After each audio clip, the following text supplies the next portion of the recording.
Test, test, test. Mic check 1 2 1 2. What's up, y'all? Frankie, not so tanky, coming to you. Going to talk a little bit about mushrooms. Okay, this whole process started because I went to a local sawmill, Black Forest Sawmill in Cremora, Virginia, and I was looking for some hardwood boards that I could plane down and turn into some stairs. While I was going through I went to visit the shop, and while I was going through their showroom, I noticed that they have tons of black walnut. Everything looked so good, and as I was talking to the guys, and we talked about board feet and how much it would cost me to buy the pieces that I need to cut into those stairs that I need, I quickly realized that I needed to wait for more money before I can budget, building my own staircase. So what I decided was I just flat out told them, I said, I'm sorry guys, I can't buy the stairs and the wood that I want right now, but I would be interested in your waste. A lot of hardwood. I could use it for mulch or any extra bark pieces that you have. But while talking to them, they said, no, we do mostly a lot of black walnut. It's what grows the most around here. So a lot of people, that's where most of their wood comes from, and it's toxic to animals, so you don't want to use it as a mulch. And the first thing that popped in my head was, well, mushrooms eat that shit up, don't they? And they said yes, so they helped me load two big old trash bags full of hardwood sawdust and gave me a couple of pieces of bark. And I was on my journey to go look up how to grow mushrooms and what it takes to get things done. And so I quickly stumbled across Northspore. I found that they have all these bundles on liquid cultures. At the time, it was Father's Day. I made a post about it online that they're buy one get one free for their liquid culture syringes. They were $20 for one. I ended up getting two for 20. So I got four. I got the king trumpet mushrooms. I got a lot because they're supposed to be really good edible. I got hen of the woods because that's really good edible mushrooms too. Tastes like chicken. And then I got lion's mane, which is supposed to be good for your brain. I have trouble with my brain. It farts a lot, and I don't. I stumble across words that I should be better at knowing. And I got turkey tail, which is another one that's good for anti-inflammatories and things like that. So those are the four cultures I started with, and I figured I would just grow indoors. I would do something, and figure it out. I had the hardwood sawdust, and then as I started to look through these things and started to look at what they do with their sawdust spawn, I realized that their sawdust spawn is a mixed sawdust. It's mixed with sawdust, it's got like wheat berries and rye, and it's also got pieces of wood chips in there. And so when you look at these kits, they're growing mushrooms on all types of different media. It's a mixed media. It's not just wood chips. It's not just sawdust. It's not just straw. They're growing on a lot of different things. So it worked out for me to think about, okay, instead of buying a block of mushroom like this, it's like a 5 pound block for $30. I should get a syringe because if I can make the liquid media, look, they even sell the liquid media. I've ordered a spawn. All I got to do is inject part of that syringe into that liquid spawn, and it will multiply. I'll be able to grow more mushrooms. I'll be able to make mistakes, and I get to learn this whole new skill. So I spent another $50, ordering two of these syringe multipliers, only to realize that it's just 300 ml, which is a tiny amount. But compared to the 10 ml syringes, it's 30 times what I would have gotten out of a syringe. So then led me down to, well, how do I make my own stuff and how do I sterilize it? And one of the things I was really interested in, because I want to grow out of jars instead of bags, eliminate as much plastic waste as possible, and eliminate aluminum waste, because people cover up their jars when they're sterilizing them with aluminum foil. But the kit that I got came with these silicone lid covers. So I was like, well, if I'm going to start making my own media or start prepping my own jars, I need to prepare to protect these things and not waste a bunch of foil. So I was going to order a 6 pack of these. Well, I realized after I had ordered um, the parts that I was looking for, because the only thing I couldn't imagine that no, I didn't know how to do. I don't know how to make agar plates. I don't know how to make liquid media, and I have a grow tent, so I can kind of make a knock box, but they sell it. But as before I jumped to conclusions, I had ordered these adhesive self-healing injection ports. I ordered a 50 pack of them for 20 bucks, which after a while, I was just excited, y'all. I was so excited to grow, and I knew this is one of the few things I couldn't do. So I spent money I shouldn't have. Well, you live and you learn. So after I realized with a quick Amazon search that I could get self-healing injection ports, like 100 of them for $12, I realized maybe don't jump to conclusions and buy the first thing that you see just because it's conveniently there. I don't think I can even return these because I didn't see a refund option. So there they are. They're part of mine. And these have adhesive on the back, so you can stick them to any type of lid. And that's what I wanted. But a quick search of those silicone jars, and I found another company that sells them, Micropose. And they sell a six pack of those jars for $11.99. Or, like me, I like the wide mouth, my hands are too big, $12.99. So instead of buying a 12 pack for $25 of those silicone injections from Northspore, I did a quick Google search. I just copied this, threw it into Google, and then I found the Mycolabs. Mycolabs sells the same thing, just doesn't say Northspore on there. It says Micropose, and it's a fraction of the price. So I could get two of these, a total of 12 of them, for less than I was going to pay for six of them. Okay. Or maybe a little more than I was going to pay for them. On top of that, they also sell liquid cultures. So while I was looking at, buying all these things, getting the two orders of wide mouth jar covers, I wanted to get almond agaricus to replace my normal button mushrooms. I wanted shiitake mushrooms and pink oyster mushrooms. I want to grow these three outdoors. I was going to spend $100 on Northspore because that buy one get one free sale's not on anymore. But once I realized that Myco Labs sells liquid cultures and they have a buy two get one free, I could get both the two six packs of my lid cover so that way I can autoclave up to 12 jars at once and let them cool off and protect them and sterilize really easy. And I could get the almond agaricus, the shiitake mushroom, and the pink oyster mushrooms. They're 12.50 and buy two get one free.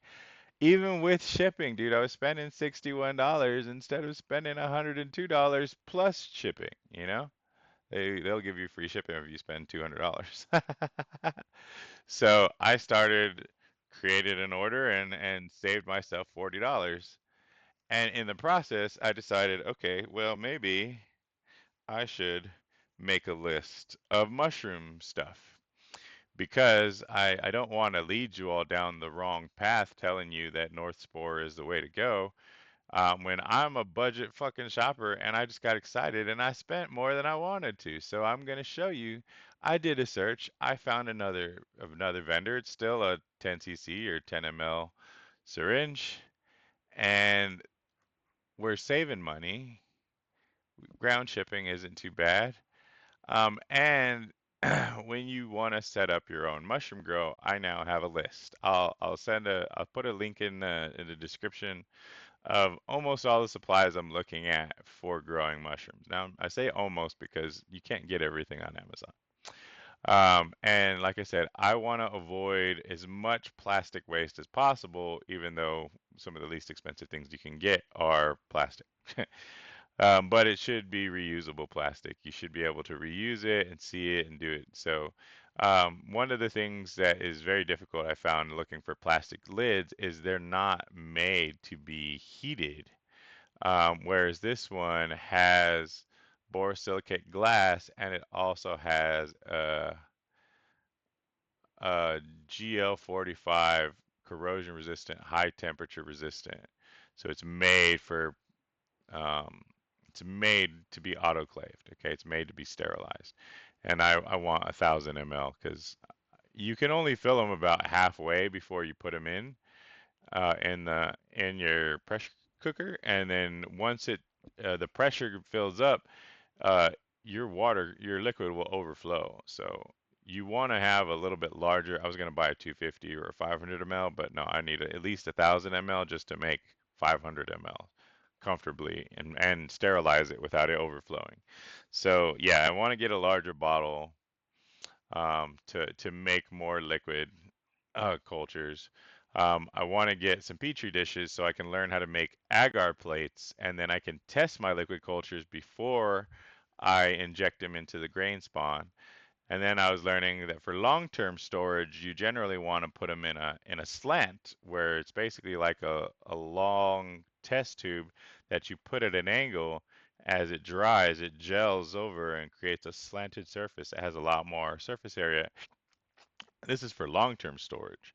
So like liquid culture is probably good at most for 4 months. Um, long-term storage on a slant is good for over a year. So I can store my liquid cultures on some slants and put them in the fridge and then be able to access that media whenever I need to add more and turn into liquid culture, etc. So knew I would need a test tube rack to hold them. I mean, I ordered I think it's what is that? It's 24 pieces. I just ordered a 24 pack. I'm trying to be cheap on everything, but also these are autoclavable. I wanted to make sure that the ones that I was buying are also able to be sterilized, and it's polypropylene is what you need. You need your plastics to be made of polypropylene. Okay. And then I knew I was going to need a steel air box. Well, they sell the steel air box on whatever is it called? On Northspore for 75 bucks. I found this one on sale for $35. So, and it came with a couple spray bottles. It comes with a humidity, temperature, and a little bag. So this will help me be able to work in an area without having to get like a flow hood or something like that.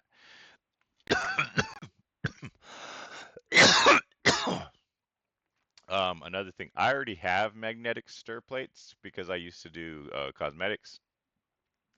I make my own moisturizers and soaps and stuff like that. So having a magnetic stir plate is really nice.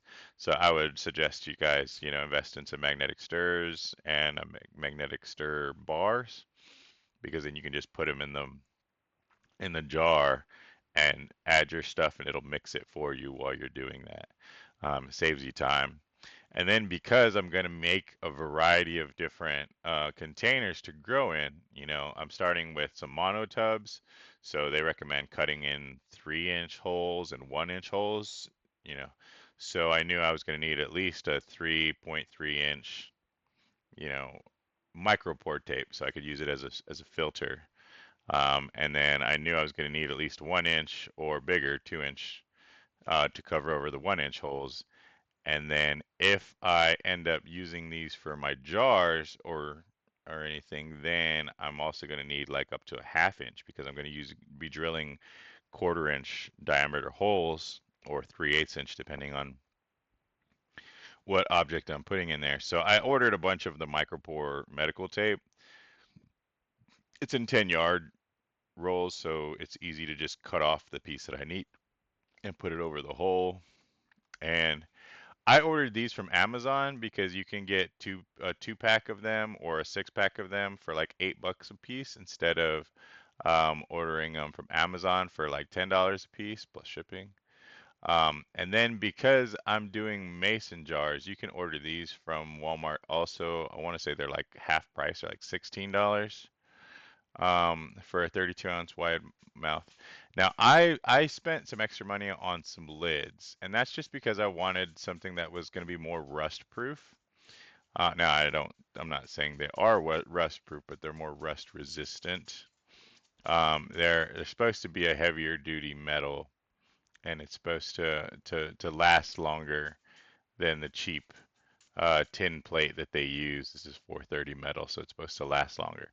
So anyway, I figured if I'm gonna make some jar lids, I want it out of better metal, and this was the only one that I could find. I found some that were like 304, like surgical steel or whatever like that, but they're not made for pressure canning.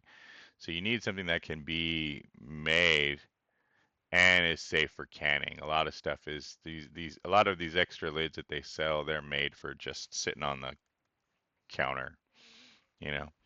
So that was one of the things that I was doing. And then I'm gonna try to source some 5 gallon buckets, food safe from restaurants or something near me. But if I need to, then I will order 5 gallon buckets from online, and I'm gonna grow mushroom buckets. I'm gonna grow mono tubs, and I'm gonna, you know, grow most of my grain spawn in 32 ounce and larger jars. So if you're gonna do any of the things like, drilling holes and stuff like that, you either need drill bits or you need a hole saw. So here's a hole saw kit I found online. And like I said, I'll link this thing. And then I knew I was going to need syringes. So instead of buying them, I wanted to make sure I had these lure lock tips. Okay, I saw a guy build a really cool lids for their mushrooms, and I know I don't want to use as much needles as I can. So using a lure lock system will allow me to make that. So this guy I saw, he had a list of everything he needs. So there's the grommets that you need to do over it. You get some extra syringe covers. These are different male and female lure lock adapters. Non-return hose, meaning like you can't push stuff back in there, so it's going to be harder to contaminate. You're going to need some silicone tubing, and lure lock syringe adapters. So all of these things I'm going to use to make some special lids. So that way, when I make my liquid media, I'll be able to draw from it without having to tilt the jar and like try to hope that my syringes are long enough. Because I only ordered 1 inch syringes. I figure with most of my setups, I'm gonna be just dumping the whole jar onto whatever grain or sawdust media that I'm gonna grow with. But if I'm gonna inoculate other jars, I will need an actual syringe itself, the needle. So 18 gauge was the least expensive. Northspore sells 14 gauge ones. So I got those just in case. And then, like I said, I got all these other attachments that I won't need a syringe for, and I can reuse and sterilize them over and over and over again. So that'll be cool. And then, as I was learning to make my own liquid media, if I wanted to make my own nutritional broth, or agar slides, one of the things that you need is an agar powder, which is it's a it's a gel. So agar powder, light malt extract, and corn syrup and distilled water. Those are pretty much what you make your a lot of stuff with. Now there's different recipes and things like that. So I got a big thing of both. Another thing that they use is potato dextrose, which apparently you can make just by boiling some potatoes for 10 minutes.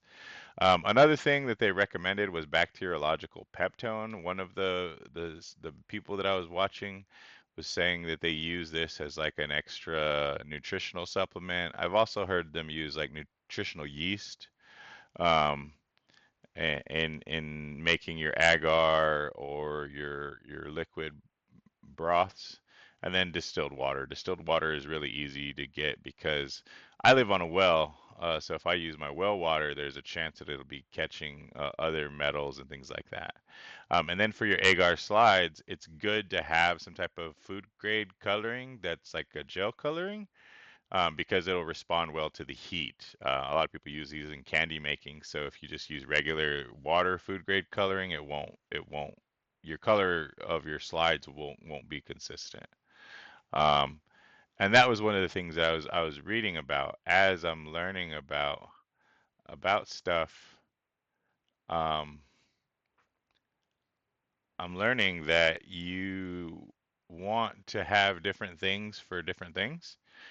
So some people, a black biochar agar plate is, you can put some blue so you know which one is, going to be potato dextrose versus light malt versus, just plain agar. So So it's good to have different colors so you can have different recipes. So if you got to clean something up, you could have a really basic recipe. If you want something to stand out and be able to see it really well, then having some type of color is really helpful. So yeah, that's why I put that. And then I found this advanced dissection kit online for $14 instead of buying their lab supply kit for 30. Um, and then alcohol burner is used to sterilize if you're going between things. Instead of lighting it with a lighter and getting that black charred stuff around it, you should use denatured alcohol. So that's what I did. I ordered a gallon of that and this because you can use a lamp burner for turbulent airflow. You'll hear people in mycology talking about laminar airflows, and those are good for when you can get yourself a fancy hood and that keeps microorganisms from falling on you. Alternatively, you could use an alcohol lamp burner and work really close to the flame, and that creates a turbulent airflow, which is lifting particles, so it has a lower probability of contamination, but not as low as a laminar fluid, as a laminar flow hood, or even a still air box like I was showing you down here. Um, the still air box is going to make things so much easier to be less likely to contaminate. I'm not saying it's unable to contaminate, but it's less likely. Um, so you need a sugar, you need a light malt, an agar, and then, like I said, I can make potato dextrose from just boiling some potatoes, so I'm not worried about that. This is optional. You don't need this. I've heard some people say you don't need it. Some people say you do. Distilled water, again, coloring, food coloring, just to make sure you can differentiate between your recipes. An alcohol lamp burner is nice because when you sterilize your syringes or your scalpels or any of your dissection tools, it's not going to leave a black like carbon on it. It'll be a clean sterilization using denatured alcohol.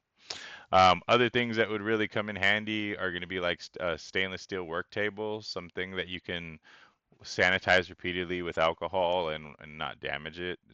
Wood is probably not going to be good for that over time. Not to mention it's porous. Steel rack, wire rack or something, or even a mushroom grow tent. These Martha tents are really cool because they have a rack to store your mushrooms on, and then they also have a base so you can zip it up and keep it like its own container, and then you can insert in the bottom there. You can have like humidifier because you want to keep the humidity up like 80% in your grow tents. So having a sealable tent, some of these, this thing was like $60 with a coupon, so that was a really good deal.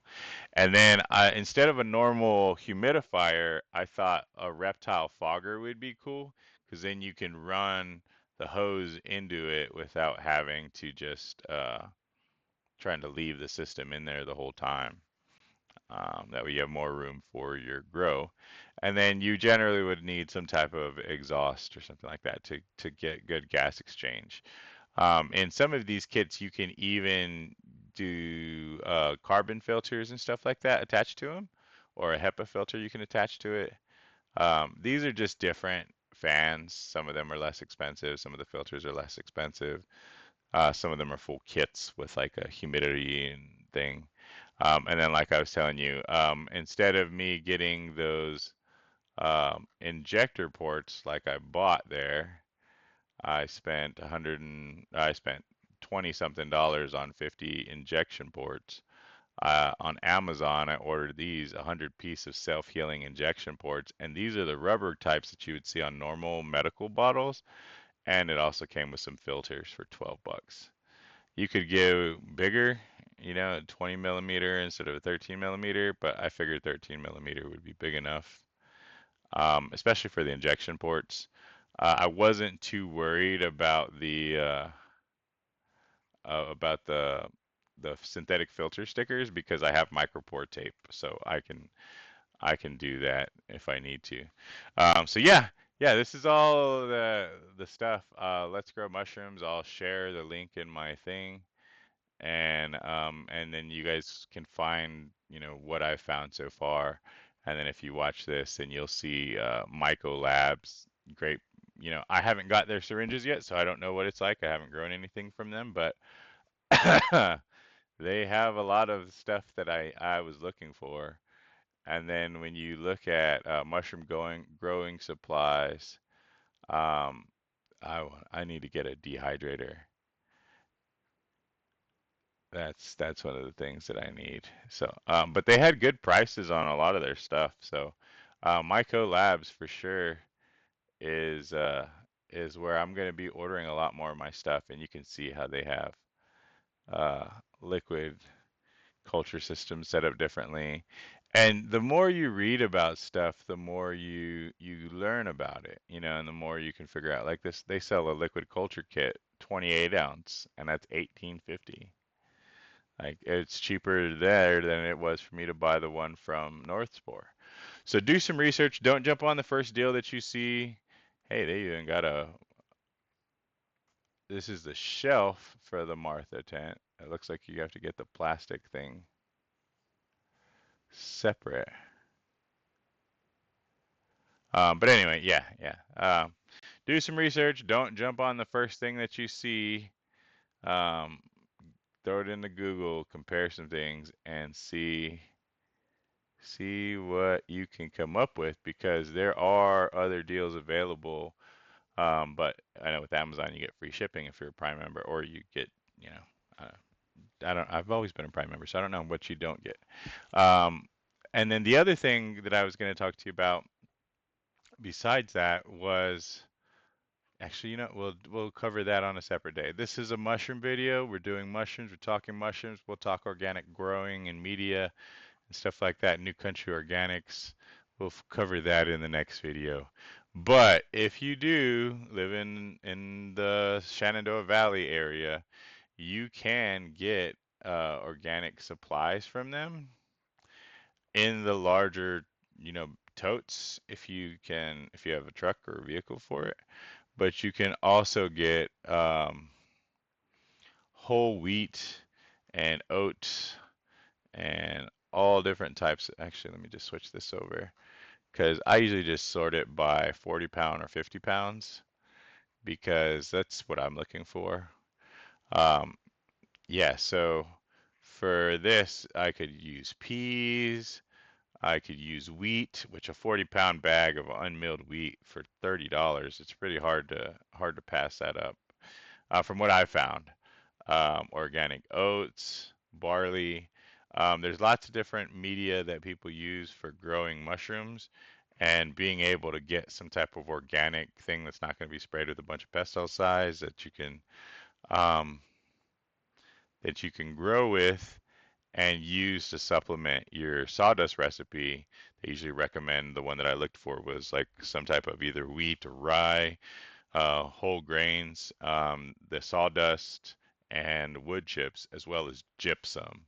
It's a calcium sulfate that helps the mushrooms to grow. And then when I was looking at cultivation prep and stuff like that, I was noticing that they even had this calcium plus custom mineral blend, which, if you read it, it has calcium sulfate, calcium hydroxide, and activated carbon. So I thought about even making my own mineral blend like this because I have gypsum, I have lawn lye, that's what calcium hydroxide is, and I can get activated carbon. So these are just little things. The more I read into what they use for their growing spawn, what they use for their liquid media, what they use for their mineral boosts, the more I'm seeing how I can purchase it either through them, 2 pound bag, 10 pound bag, or 20 pound bag, or if it's less expensive for me to buy the individual pieces and then mix them together myself. But yeah, it's all a learning process. We're doing what we can. I just like to share what I found, and my wife always calls it Frank's finds because I always find deals. I'm always looking for the best price because motherfucker, I'm on a budget. I know everybody times are hard, so um, anytime you get a chance to find something or learn something, share it, because that knowledge is valuable. And if you can use it to make somebody else's life better, then all for it. I want to do things to improve my quality of life and maybe help myself eat a little bit better, help me save some grocery money, and maybe even learn a skill that I can monetize and maybe supplement my income. Um, that'd be great. But if I can just fucking help people and help them save some money and help them live a little bit better just by organizing the information that I have, then I'm gonna try because fuck it, just be crazy helpful, y'all. That's my motto. I'm so helpful. They tell me I'm fucking crazy. So let's just be a lunatic and let's make a difference, y'all. Anyway, that's my little video. Again, nobody sponsored me. I've done all my research to find places where I can get organic feedstocks so I can use in growing mushrooms or I can use in my garden. Everybody, for the most part, you have Walmart, so there's some cost savings there. Amazon is in most places they deliver. And then the rest of these places, you usually have to pay for shipping or you have to buy a certain amount. But check with your local area. You might find somebody that's getting rid of something that you can use. And then when you do searches on something, you might find out that you're overpaying for something that you could get at half the price. Anyway, you guys take care, be safe, let's grow.